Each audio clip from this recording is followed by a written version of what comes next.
తెలుగు శ్రోతలందరికీ నమస్కారం అండి. మన అలనాటి కథలు ఎవర్ గ్రీన్ స్టోరీస్ ఛానల్కి మీ అందరికీ స్వాగతం. పుష్యమి నవల వింటున్నామండి. రచన శ్రీమతి పోల్కంపల్లి శాంతాదేవి గారు.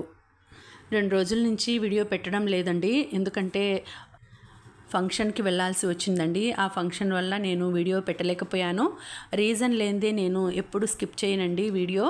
రీజన్ ఉంటేనే తప్ప ఎప్పుడు స్కిప్ చేయను. ఇలా వీడియో పెట్టలేదు అంటే ఏదో ఒక రీజన్ ఉంటుందని అర్థం చేసుకోండి. ఇక ఆలస్యం చేయకుండా మనం కథలోకి వెళ్ళిపోదామండి. వీడియో చూసిన వెంటనే లైక్ చేసి షేర్ చేసి తప్పకుండా సబ్స్క్రైబ్ చేసుకోండి. మన ఛానల్ని బెల్ ఐకాన్ యాక్టివేట్ చేసుకోండి.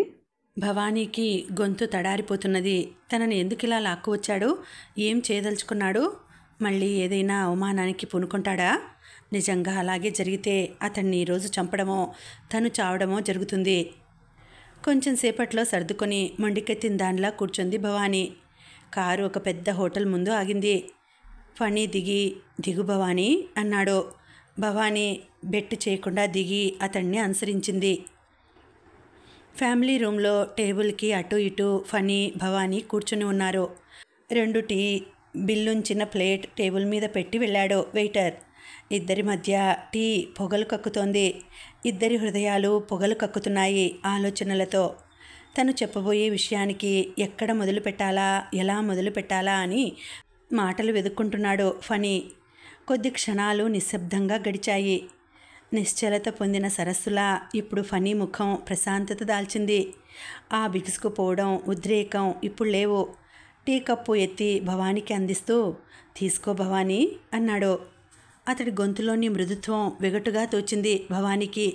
గొప్ప నటుడు, నవరసాలలో ఏ రసమైనా ఇట్టే ఒలికించగలడు అనుకుంది. తీసుకో భవానీ మళ్ళీ మృదువుగా అర్థిస్తున్నట్టుగా అన్నాడు. భవానీ కప్పు చేతికి తీసుకొని పక్కకు పెట్టేసింది. ఫణి నిట్టూర్పు అణుచుకొని అన్నాడు వేదిత కంఠంతో, నువ్వు నన్ను ఎంత అసహించుకుంటున్నావో నాకు తెలుసు. ఒకనాడు నాటకమాడి నీ మనసు విరిచాను. ఇవాళ ఆ నాటకానికి బ్యాక్గ్రౌండ్ చెప్పి విరిగిన ఆ మనసుని అతకాలనుకుంటున్నాను. నాతో సహకరించు భవానీ, ప్లీజ్. ఇప్పుడు నా మాటలకు ఏమీ ఎదురు చెప్పక విను. భవానీ కళ్ళెత్తి అతడి ముఖంలోకి చూడసాగింది. మొదటిసారిగా అతడి గుండెకు గాలం వేసిన చూపది. ఫణికి ఆ రోజు గుర్తుకు వచ్చి ముఖంలోకి ఏదో మెరుపు ప్రాకినట్టుగా అయింది. నేనిప్పుడు చెప్పేదాంట్లో ఒక్క అబద్ధం కూడా ఉండదు. నువ్వు నన్ను నమ్మాలి భవానీ, దీనంగా వేడుకోలుగా అన్నాడు. ఆ క్షణంలో అతడి ముఖంలోని కళ్ళల్లోని అభ్యర్థన ఆమెను ఎదురు తిరగకుండా చేస్తున్నాయి. చెప్పండి సౌమ్యంగా అంది. జీవితాలు అందరికీ వడ్డించిన విస్తరాకులు కావు. కొందరు తమకు తాము కష్టపడి వడ్డించుకోవాలి. భగవంతుడు నాకు ఇంచుమించు ఖాళీ విస్తరి ఇచ్చి పంపాడనుకుంటాను. ప్రాణాలు ఫనంగా పెట్టి విస్తరి నిండా వడ్డించుకున్నాను. పంచభక్ష పరమాణాలు వడ్డించుకున్నాను. అందులో కలిసింది విషం. అది ఇప్పుడు నన్ను తినడం మొదలుపెట్టింది. సుదీర్ఘమైన నిట్టూర్పు విడిచి తిరిగి ప్రారంభించాడు. అమ్మ కడుపున పడి 5వ నెల నిండకుండానే నాన్న యాక్సిడెంట్లో పోయాడు. నాన్నకి గుమస్తా ఉద్యోగం తప్ప వేరే ఆస్తిపాస్తులు లేవు. ఏం లేకపోయినా ఉద్యోగం ఉంది కదా అని 10,000 కట్నం ఇచ్చి పెళ్లి చేశారు అమ్మకు అమ్మమ్మ వాళ్ళు. పెళ్లికి చేసిన అప్పు అలా ఉండగానే తల చెడి నెల తప్పి అమ్మ పుట్టింటికి వచ్చేసింది. మొదట్లో అమ్మకు పట్టిన దురదృష్టానికి ఏడ్చేవాళ్ళట. తర్వాత మామయ్యలకు పెళ్ళాలు వస్తుంటే అమ్మ జీవితం పుట్టింట్లో దుర్భరం కాసాగింది. బానిసలా ఇంటెడు చాకిరీ చేస్తే అత్తలు కట్టుకున్న పాత చీరలు, అడుగు బొడుగు అన్నం దొరికేవి. అమ్మకు రోజుకు విరక్తి పెరగసాగింది. అమ్మ స్నేహితురాలి ప్రోద్బలంతో సెంటర్లో చేరి టైలరింగ్ నేర్చుకుంది. మహిళా మండలి నుండి ఒక మిషన్ తీసుకొని దాని మీద కాస్త ఆదాయం కనబడుతూనే అమ్మమ్మ వాళ్లకు తన భారం తప్పిస్తూ ఆ ఇంట్లోనే తన వంట విడిగా ఏర్పాటు చేసుకుంది. అమ్మ నన్ను గ్రాడ్యుయేట్ను చేసేసరికి బట్టలు కుట్టి ఆమె ఆరోగ్యం చెడిపోయింది. డాక్టరు రెస్ట్ తీసుకోకపోతే లాభం లేదని చెప్పాడు. నా ఉద్యోగపు వేటలో 2 ఏళ్లు గడిచిపోయాయి. అమ్మ ఇదివరలాగా ఇంట్లో పని కూడా చేసేట్టు లేదు. మా ఇద్దరికీ అన్నం పెట్టాలంటే ఎన్ని తిట్లో, ఎన్ని చీదరింపులో. అభిమానస్తురాలైన అమ్మ ఆకలి లేదని చెప్పి ఎన్ని పస్తులు పడిందో భగవంతుడికే తెలుసు. ఆమె ఆరోగ్యం మరింతగా క్షీణించిపోసాగింది. ఎన్ని తిట్లు తిట్టినా నేను తిండి మాత్రం మానేవాడిని కాదు. భగవంతుడు నాకు గర్భదరిద్రం, పుట్టెడు ఆకలి రాసిపెట్టినట్టున్నాడు. 1 గంట ఆలస్యమైతే నా కడుపులో పేగులు తోడేసినట్టుగా ఉండేది. ఒక్క ముద్ద తక్కువైతే ఆ రోజు పస్తున్నట్టుగానే ఉండేది. నీకు ఉద్యోగం దొరికితే నీ జీతం తిండికి చాలదు, బకాసురుడి తిండి అని తిట్టేవాళ్ళు అత్తయ్యలు. పోతులా బలిసావు, ఎన్నాళ్ళు మేపాలి నిన్ను? ఇహ నీకు అన్నం కాదు, పేడ పెడతాను. ఒక్కరోజు పెద్దత్త అన్న మాట అమ్మ వింది. గోడ ఆసరాతో నా దగ్గరికి వచ్చింది. ఫణి, ఆ అన్నం తింటే నా మీద ఒట్టే, లే వెళదాం. ఎక్కడికమ్మా? ఎక్కడికైనా సరే, ఇక ఒక్క క్షణం కూడా ఇంట్లో ఉండలేను. వెళితే మళ్ళీ రమ్మని పిలిచేవారెవరూ లేరమ్మా మనకు. ఈ ప్రపంచంలో మనం ఒంటరి వాళ్ళం అయిపోతాం. అత్తే కదా అంది. చేత్తో అన్నపూర్ణలా అన్నం పెట్టి నోటితో భద్రకాళిలా ఆ మాట అంటే తప్పే ఉంది. పడ్డవాడు చెడ్డవాడు కాదట. నేను నవ్వులాటగా తేల్చివేయబోయాను కానీ అమ్మ పట్టిన పట్టు విడవలేదు. అన్నం వదిలి లేవకపోతే తల బద్దలు కొట్టుకు చస్తానంది. చేతిలో ముద్ద కంచంలో విడిచి లేచాను. అలా లేచిన క్షణం ఎలాంటిదో, ఆ రోజు నుండి నేను ఎన్ని పస్తులు పడ్డానో, పంపు నీళ్లతో కడుపు నింపుకొని ఎన్ని రోజులు గడిపానో చెప్పలేను. అమ్మ కూడా అంతే. ఆమెకు పస్తులు అలవాటే. అమ్మను తీసుకెళ్ళి మరో వీధిలో కాపురం పెట్టి 3 నెలలు గడిచిపోయాయి. గది అద్దె పెరిగిపోతోంది. ఇంటాయన వెళ్ళగొట్టడానికి సందేహిస్తున్నాడు.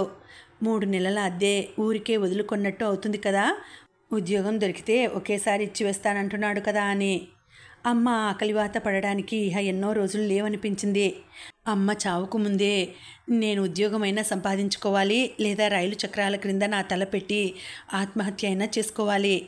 పట్టుదలగా ఉద్యోగం కోసం ప్రయత్నించసాగాను. ఆ రోజు నా జీవితంలో సుదినం అనుకున్న దుర్దినం. వేలాది మందికి పని కల్పించబడిన ఒక పెద్ద కంపెనీ ముందు నిలబడ్డాను. కంపెనీ గేటు మీద ఆర్చ్లా ఉన్న కంపెనీ పేరున్న అక్షరాల వైపు ఆశగా చూస్తూ, ఏం కావాలి అని అడిగాడు గూర్ఖా. ఉద్యోగం కావాలి. గేటు దగ్గర ఉద్యోగాలుండవు, గూర్ఖా ఉంటాడు. లోపలికి వెళ్ళి మేనేజర్ని కలుసుకో. నన్ను ఎగాదిగా చూస్తూ అన్నాడు గూర్ఖా. లోపలికి వెళ్ళి మేనేజర్ని కలుసుకున్నాను. అతడికి నా వివరాలు చెప్పాను. చాలా శ్రద్ధగా విన్నాడు మేనేజర్. ఈ కంపెనీ ప్రొపరేటర్ను వెళ్ళి కలుసుకో. ఇదిగో ఆయన అడ్రస్ కాగితం తీసుకొని లేచాను. ఆయన నాకు ఉద్యోగం ఇస్తాడంటారా? ఉద్యోగం ఇవ్వడం ఇవ్వకపోవడం నీ మీదనే ఆధారపడుతుంది అన్నాడు ఆయన నవ్వుతూ. ఇదివరలో నేను ఎక్కడికి ఉద్యోగార్థం వెళ్ళినా హేళన, చీదరింపులు, నిర్లక్ష్యమే చూశాను. ఇక్కడ దానికంతా వ్యతిరేకంగా జరుగుతూ వచ్చింది. ఉద్యోగం పేరు వింటూనే తరమడానికి రావాల్సిన గూర్ఖా ఎంతో సహృదయంతో లోపలికి పంపించాడు. మేనేజరు ఎంతో ఆదరంతో ప్రొపరేటర్ను కలుసుకోమని అడ్రస్ ఇచ్చాడు. ఈరోజు లేస్తూ ఎవరి ముఖం చూశానో అనుకుంటూ ఆఫీస్ బయటికి రాబోతున్నాను. నోట్లో పైప్, చేతిలో బెత్తం, ఫుల్ సూట్లో ఉన్న ఒక నల్లటి వ్యక్తి హుందాగా గదిలోకి వస్తున్నాడు. నేను పక్కకి తొలగి నిలబడ్డాను. ఆయన నన్ను ప్రశ్నార్థకంగా చూస్తూనే మేనేజర్ను సమీపించాడు. మేనేజరు నన్ను వెనక్కి పిలిచి అతడికి నన్ను పరిచయం చేశాడు. ఆయన్ని నాకు పరిచయం చేశాడు. నా ముఖం, అరిచేతులు చెమటతో తడిచిపోయాయి. ఆయనే నేను కలుసుకోవాల్సిన కంపెనీ ప్రొపరేటర్ గోపాలదాసు. ఆయన ఎక్స్రే లాంటి చూపులతో నన్ను చూశాడు. మేనేజర్తో కంపెనీ విషయాలు మాట్లాడి నన్ను తనతో తన ఛాంబర్లోకి తీసుకువెళ్ళాడు. నన్ను కూర్చోబెట్టి తరచి నా వివరాలన్నీ అడిగి తెలుసుకున్నాడు. నీకు ఉద్యోగం తప్పకుండా ఇస్తాను. నువ్వు చేయదలుచుకుంటే రోజు కూలి మీద లేబర్గా చేయవచ్చు, లేదు ఈ కంపెనీ మేనేజర్గానైనా చేయవచ్చు. అదంతా నీ ఇష్టం మీద ఆధారపడుతుంది. నా ఇష్టం మీద ఎలా ఆధారపడుతుంది సార్? నేను విస్మయంగా అడిగాను. నీ వయసులో నేను నీలాగే ఇలాంటి కంపెనీల చుట్టూ, ఆఫీసుల చుట్టూ తిరిగి తరమగొట్టబడిన వాడినే. కానీ ఈరోజు నీలాంటి యువకులకి, నిరుద్యోగులకెందరికో పని చూపెట్టగలుగుతున్నాను, అన్నం పెట్టగలుగుతున్నాను. నీలాంటి నిరుద్యోగులకి పని కల్పించడం అనేది ఒక పవిత్ర కార్యంగా భావిస్తాను నేను. పైప్ పీల్చి సావధానంగా మళ్ళీ మొదలుపెట్టాడు. ఈ ప్రపంచంలో శ్రీమంతుల భవంతులన్నీ ఇంచుమించు అవినీతి పునాదుల మీదనే లేచాయంటాను నేను. ఈ ప్రపంచంలో ధనవంతులంతా దొంగలు, దోపిడిగాళ్లే. ఒక లేబర్ 24 గంటలు రెక్కలు ముక్కలు చేసుకుంటే చెమట ఓడిస్తే చుక్క వేసుకుంటే పక్కుండదు, పక్క వేసుకుంటే చుక్కుండదు. అదే ఒక ఆఫీసర్ ఉన్నాడనుకో, కేవలం సంతకాలు చేసే పనే వాడికి వేలకు వేలు జీతం. ఇంటి వసతి, బంట్రోతుల వసతి, కారు వసతి, ఎన్నెన్నో. ఒక బిజినెస్ మ్యాన్ ఉన్నాడనుకో, ఒక గంటలో కొన్ని వేలు సంపాదిస్తాడు. ఒక లేబర్ సంపాదనకి వీళ్ళ సంపాదనకి తేడా కనిపించడం లేదు? అన్యాయం కనిపించడం లేదు? కనిపిస్తోంది. అయితే నువ్వు ఈ కంపెనీలో రోజు కూలి మీద లేబర్గా పనిచేస్తావా? కారు, బంగ్లా, హై సొసైటీలో పరిచయాలు, పబ్లిక్లో బోలెడంత పలుకుబడి ఇవన్నీ సమకూర్చే మేనేజర్ గిరి చేస్తావా?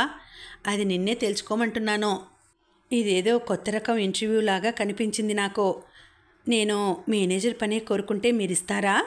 నేను ఆశగా అడిగాను. తప్పకుండా. ఇప్పుడున్న మేనేజర్, ఇండియాలో ఇలాంటి కంపెనీలు నాకు చాలా ఉన్నాయి. అతన్ని బదిలీ చేస్తాను, లేదా నిన్నే మరో కంపెనీకి మేనేజర్గా అపాయింట్ చేస్తాను. మీరు మాట్లాడేదంతా నిజమేనా? జోక్ చేస్తున్నారా? దాసు సీరియస్గా నా ముఖంలోకి చూశాడు. మన మధ్య జోక్ చేసేటంత చనువు లేదే. నేను నీకు ఇక్కడ మేనేజర్కి లేబర్కి మధ్య ఉన్న వ్యత్యాసం మాత్రం గుర్తించమని చెబుతున్నాను. ఇలాంటి కంపెనీలు, వ్యాపార సంస్థలు అంతా నిజాయితీగానే నడవాలంటే 2 రోజులకే మట్టు కొట్టుకుపోతాయి. ఇంత పెద్ద కంపెనీకి మేనేజర్గా వ్యవహరించాలంటే నువ్వు అన్నింటికీ సమర్థుడవై ఉండాలి. ఫలానా ఇంటికి కన్నం వెయ్యాలి అంటే వెయ్యాల్సిందే. అయ్యో దొంగతనమా అని అడగకూడదు. దొంగతనం చిన్నదైనా పెద్దదైనా దొంగతనమే. అవునా కాదా? నాకు మీ మాటలు అర్థం కావడం లేదు సార్. ఒక కంపెనీ మేనేజరు పనికి ఒక ఇంటికి కన్నం వేయడానికి సంబంధం ఏమిటో నాకెంత ఆలోచించినా. ఆలోచించు, బాగా ఆలోచించు. అర్థమయ్యాక లేబర్గా పనిచేస్తావో మేనేజర్గా పనిచేస్తావో తేల్చుకొని మరీ నా దగ్గరికి రా. నువ్వు ఎప్పుడు వచ్చినా ఈ 2 ఉద్యోగాల్లో ఏ ఉద్యోగమైనా ఇస్తాను నేను. ఇది మాత్రం గ్యారంటీ. నాకు సెలవు ఇస్తున్నట్టుగా చూసి టేబుల్ మీదున్న ఫైల్స్ చూసుకోవడంలో మునిగిపోయాడు దాసు. ఇంటికి వచ్చాను. ఆ రోజు జరిగిందంతా కళా నిజమా అన్నట్టుగా ఉంది నాకు. ఆ కంపెనీలో పనిచేసే ఒక మామూలు లేబరుగా, ఆ కంపెనీ మేనేజర్గా విడివిడిగా నన్ను నేను ఊహించుకోసాగాను. ప్రొద్దున్నే నిద్ర కళ్ళతో లేచి ఫ్యాక్టరీకి వెళ్తున్నాను. పెద్ద పెద్ద సుత్తులిచ్చి పని చేయిస్తున్నారు. వీపు మీద బరువులు వేసి పశువులా పని చేస్తున్నారు. ఒళ్ళంతా చెమట, అరచేతుల్లో బొబ్బలు, కళ్ళల్లో నీరసం. పని అయిపోయింది. చేతిలో 5 రూపాయల కూలి. ప్రొద్దుటి నుండి సాయంత్రం వరకు పనిచేసి నేను చిందించిన చెమట బిందువుల విలువ 5 రూపాయలు. కడుపు నిండాలి అంటే ఆ 5 రూపాయలు నాకే చాలవు. అమ్మకేం పెట్టను? అలా కొన్నాళ్ళు సాగితే అమ్మ చచ్చిపోవడం, ఈ పని అస్థిపంజరంలా మిగలటం జరుగుతాయనిపించింది. అది నిజాయితీ నాకిచ్చే బహుమతి. మేనేజర్ పదవిలో ఉన్న ఫణీంద్ర ఫుల్ సూట్లో హుందాగా కార్ డోర్ పట్టుకుని కనుసన్నులతో కోరినవి దగ్గరికి తెప్పించుకుంటూ ఆకర్షణీయంగా కనిపించాడు. కారు, బంగ్లా, సొసైటీ, హై సొసైటీలో పరిచయాలు. దాసు మాటలు ఊరిస్తున్నాయి. ఈ రెండింటిలో ఏదో ఒకటి కోరుకొమ్మనడంలో ఒక గుడార్థం కనిపించసాగింది. ఆయన చెప్పిన మాటలు మళ్ళీ మళ్ళీ మననం చేసుకున్నాను. ఫలానా ఇంటికి కన్నం వెయ్యాలి అంటే వెయ్యాలి. అయ్యో దొంగతనమా అనకూడదు. దొంగతనం చిన్నదైనా పెద్దదైనా ఒకటే. నిజంగా ఇవి నాకు జీర్ణమయ్యేవి కాదు. కానీ మొండిగా జీర్ణం చేసుకునే స్థితికి నేను చేరుకోవాలి. నేను ఒక నిశ్చయానికి వచ్చాను. ఈ ఇంటికి కన్నం వేయాలి అని నిజంగా ఆయన అంటే చేస్తాను అని చెప్పడానికి వెళ్ళాను. నా నిర్ణయం దాసు విన్నాడు. గుడ్ అన్నాడు చిరునవ్వుతో. డబ్బు ఆశ చూపి మనుషుల్ని మృగాల్ని చేయడంలో దాసుది అందవేసిన చెయ్యి. అతడి వేటలో నేను పడిపోయాను. మృగంలా జీవించాను. సరోజ్తో పరిచయం ఏర్పడేదాకా. దాసు అనుచరుడిగా తిరగడం మొదలుపెట్టిన కొద్ది రోజుల్లోనే పెద్ద ఫ్లాట్ కొన్నాను. శ్రీనిలయం కట్టుకున్నాను. 2 ఫ్యాక్టరీలకు యజమానినయ్యాను. డబ్బు కుప్పలుగా బ్యాంకుల్లోనూ బాత్రూముల్లోనూ దాచుకున్నాను. తమ్ముడు కొట్టేసిన పర్సు ఇవ్వడానికి పర్సులో ఉన్న అడ్రస్ ప్రకారం నన్ను వెతుక్కుంటూ వచ్చిన సరోజ్ నేను బ్రతుకుతున్న జీవితానికి ఒక షాక్ అయ్యాడు. నా గత జీవితం నాకు కళ్ళకు కట్టినట్టుగా అయింది. అప్పుడే నేను పూర్తిగా మేల్కొని ఉంటే దాసుకు సరోజ్ని పరిచయం చేయకపోయి ఉందును. కానీ నా వల్ల జరిగిపోయింది పొరపాటు. మా ముఠా ప్రిన్సిపల్స్ ప్రకారం చురుకైన యువకులు ఎవరైనా మా పరిధిలోకి వస్తే వాళ్ళని వదలకూడదు. నిరుద్యోగుల్ని, ఆకలి జీవుల్ని మా వలలోకి లాగడం ఈజీ. రెల్లుగడ్డిని మండించడం అంత తేలిక. వాళ్ళు ధనిక వర్గం మీద, మొత్తం సమాజం మీద, ప్రభుత్వం మీద ఒక విధమైన ద్వేషాన్ని, నిరసనని కలిగి ఉంటారు. పెద్దగా ప్రయత్నించకుండానే వాళ్ళు మా మనుషులైపోతారు. కానీ సరోజ అలాంటి రంగుల వలల్లో పడే మనిషి కాదు. అలాంటి వాళ్ళ కోసం దాసు ఇనుప వల తయారు చేస్తాడు. ఆ వలలో బంధిస్తాడు. సరోజ్ని ఎలా బంధించాడన్నది తర్వాత చెబుతాను. సరోజ్ని దాసుకి పరిచయం చేయడం మొదటి పొరపాటైతే, నేను చేసిన రెండో పొరపాటు సరోజ్తో నేను మీ ఊరు రావడం, నిన్ను చూడడం. డాబా మీద నన్ను చూసి నువ్వు ఇంట్లోకి పారిపోయావే, ఆ సుప్రభాతం గుర్తుందా? భవానీ ముగ్ధలా తలాడించింది. భవానీ చెంపల్లో పూసిన గులాబీలను చూసి కొంచెంసేపు తను చెప్పవలసిన విషయం మర్చిపోయినట్టుగా అయ్యాడు ఫణి. అతడి గొంతు ఏదో అపురూప దృశ్యాన్ని వర్ణిస్తున్నట్టుగా మారిపోయింది. పుల్లతో పళ్ళు తోముకుంటూ డాబా చివరికి వచ్చాను. తలారబూసుకుని దొడ్లో నందివర్ధనం పువ్వులు కోస్తున్నావు. పచ్చటి ఆకుల మధ్య మంచు బిందువులతో తడిసిన తెల్లటి పువ్వుల గుత్తిలా నిర్మలంగా ఆనందంగా కనిపించావు. ఈ రాతి గుండెను పగలగొట్టి సుమధుర రాగాలాపన చేశావు. గుడికి వెళ్ళి వచ్చావేమో ప్రసాదం నాకివ్వడానికి వచ్చి నువ్వు నా కళ్ళల్లోకి చూసిన చూపు, ఓహ్, ఆ చూపులో ఏదో అతీత లోకాలు కనిపించాయి నాకు. ఎందుకో నాకు ఆ క్షణంలో నా పాపమంతా ప్రక్షాళితం చేయడానికి కనిపించిన దేవతవనిపించావు. ఒకసారి దేవత భక్తుడికి సాక్షాత్కరిస్తే ఇహ ఎప్పుడు స్మరించినా ఆమె అతడి కళ్ళ ముందే ఉంటుందట. ఈ దేవత నేను స్మరించకపోయినా నా కళ్ళ ముందే నిలబడి నన్ను తనకు పూర్తిగా వశపరుచుకుంది. నేను నిన్ను పెళ్లి చేసుకోవాలనే నిశ్చయానికి వచ్చేశాను. కానీ మా ముఠా నిబంధనల ప్రకారం భార్య లంపటం ఉండకూడదు. నాకు ఈ జీవితం విరక్తి కలిగిందని ముఠా నుండి తప్పుకొని ఇక నుండి పవిత్రంగా జీవించదలుచుకున్నానని, పెళ్లి చేసుకుని గృహస్థుని కాదలుచుకున్నానని దాసుకు ఫోన్ చేసి చెప్పాను. ఆ తర్వాత దాసు ఆ పెళ్లికి ఎలా పెద్దరికం వహించాడో, తర్వాత జరిగిన కథకు అతడు కథానాయకుడు ఎలా అయ్యాడో చెప్పాడు ఫణి. నీ మీద ఉదయించిన ప్రేమ మహామంత్రమై నా హృదయంలో పేరుకుపోయిన కాఠిన్యాన్ని, ధన పిపాసని ప్రక్షాళితం చేసింది. ఇవాళ నాకు డబ్బు మీద కాంక్ష లేదు. ఇవాళ నాకున్న ఈ లక్షలు, భవనాలు, ఫ్యాక్టరీలు ఒక గడ్డి పరకలా త్యజించిపోవడానికి నేను సర్వసన్నద్ధంగా ఉన్నాను. కానీ నీ తోడు కావాలి నాకు. నువ్వు లేకుండా ఏ రకమైన జీవితాన్ని భరించలేను నేను. వస్తావా నాతో? ఫణి ఆర్తిగా అడిగాడు. ఎక్కడికి? ఈ మనుషులకు దూరంగా కొత్త వాతావరణంలో కొత్త జీవితం ప్రారంభిద్దాం. తగినంత శారీరక పరిశ్రమ చేయకుండా తిండి తినేవాడు దొంగ అంటారు గాంధీజీ. ఆ మాట ఈరోజు నేను 100కి 100 సత్యమని అంగీకరిస్తాను. ఆ సత్యానికి నా జీవితాన్ని అంకితం చేస్తాను. మీరొక విధంగా ఖైదీ, నేనొక విధంగా ఖైదీని దాసు చేతిలో. మనం దాసుకు ఎంత దూరంగా పారిపోతాం? పారిపోయాక పట్టుబడితే మన అవస్థ ఏమిటి? నువ్వు నాతో చెయ్యి కలుపు, నాకు కావలసినంత శక్తి వస్తుంది. ఆ దాసునే కాదు, యముణ్ణి అంతం చేయగలను. దాసు రక్తం కళ్ళ జుడాలని నా రక్తం ఉరకలు వేస్తోంది. వాడు చస్తే నాలాంటి, సరోజ్ లాంటి అనేక మందికి ఈ ముఠా నుండి విముక్తి దొరుకుతుంది. ఒక మనిషిని హత్య చేశాక మీకోసం ఉరికంబం కాచుకొని ఉంటుంది. అప్పుడు మీరు కోరుకున్న జీవితం ఎక్కడ లభిస్తుంది మీకు?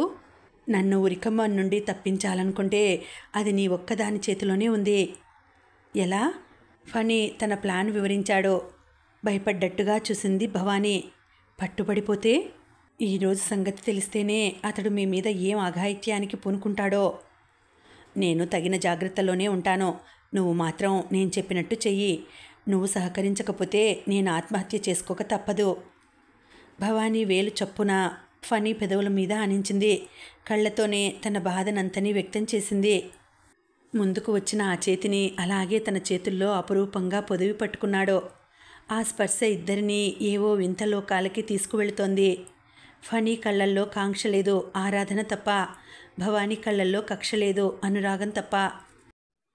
దాసు గ్రామాంతరం నుండి వస్తూనే లక్ష్మి వల్ల ఫణి చేసిన ఘనకార్యం తెలిసిపోయింది.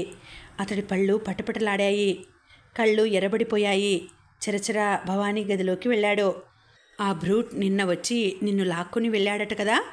ఎక్కడికి తీసుకువెళ్ళాడు? ఏం చెప్పాడు? ఉరుముతున్నట్టుగా అడిగాడు. హోటల్కి తీసుకువెళ్ళి చాలా చెప్పాడు. నేను నమ్ముతాననుకున్నాడు, లొంగిపోతాననుకున్నాడు. నాకు ఖచ్చితంగా తెలుసు అతడు చెప్పినవన్నీ అబద్ధాలని. జన్మలో నాకు ముఖం చూపించకు, చూపించావా ఆత్మహత్య చేసుకుంటానని చెప్పాను.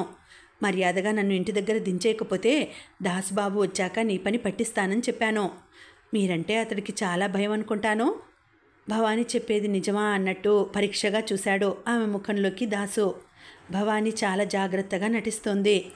ఇప్పుడిప్పుడే నా మనసు కాస్త శాంతి పొందుతుంటే మళ్ళీ అతడొచ్చి నా మనసు పాడు చేశాడు. నన్ను కొద్ది రోజులు ఎటైనా తీసుకెళ్ళండి అంకుల్ అంటూ కళ్ళొత్తుకుంది. భవానీ తనను మోసం చేయడం లేదన్న నిర్ణయానికి రావడానికి ఎంతోసేపు పట్టలేదు దాసుకు. భవానీ విషయంలో తను భయపడాల్సిందేమీ లేదనిపించాక దాసు తన గదికి వచ్చాడు. అతడికి ఫణి మీద కారాలు మిరియాలు నూరినట్టుగా ఉంది. ఏం చేయాలి అతన్ని? ఏదో చేయాలనుకుంటే ఎప్పుడో అతన్ని నామరూపాలు లేకుండా చేసేవాడు. ఇన్నాళ్ళు చేసినవన్నీ ఉత్తుత్తి బెదిరింపులే. ఫణి అందరిలాంటి వాడు కాదు. అలాంటి సాహసి చురకత్తి లాంటివాడు అరుదు. అతన్ని పోగొట్టుకోవడం తనకిష్టం లేదు. అతన్ని ఎలాగైనా తన దారికి తెచ్చుకోవాలని ఇన్నాళ్ళు చూశాడు. తను ఇచ్చిన ప్రతి ఆదేశాన్ని మొండిగా ధిక్కరిస్తూ వచ్చిన ఫణి నిన్నటి సంఘటనతో ఇహ తన చేతికి రాడన్న సత్యం తెలియజేశాడు.